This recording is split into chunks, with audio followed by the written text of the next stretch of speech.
મોટી કુકાવાવ ખાતે શ્રીનાથજી હવેલી ખાતે છઠ્ઠો પાટોત્સવનું આયોજન। અમરેલી જિલ્લાના મોટી કુકાવાવ ગામે શ્રીનાથજી હવેલી ખાતે છઠ્ઠો પાટોત્સવનું આયોજન તારીખ 1-2-2024ને ગુરુવારના રોજ કરવામાં આવેલ છે।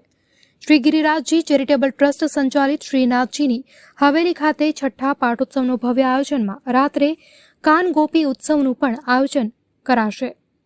આ પાટોત્સવમાં વૈષ્ણવાચાર્ય જગતગુરુ શ્રીમદ વલ્લભાચાર્ય પ્રાગટ્ય પીઠ ચંપારણ ગૃહાધિપતિ સોમયાજી દીક્ષિત અખંડ ભૂમંડલાચાર્ય શ્રી મહાપ્રભુજીના વંશાવત પૂજ્યપાદ ગોપાલક 108 શ્રી દ્વારકેશલાલજી મહારાજ આ અલૌકિક પ્રસંગે પધારી પાટોત્સવને દીપાવશે તેમજ તેઓના સ્વમુખે વચનામૃતનું રસપાન કરાવશે। અહેવાલ રસિક વેગડા, મોટી કુકાવાવ।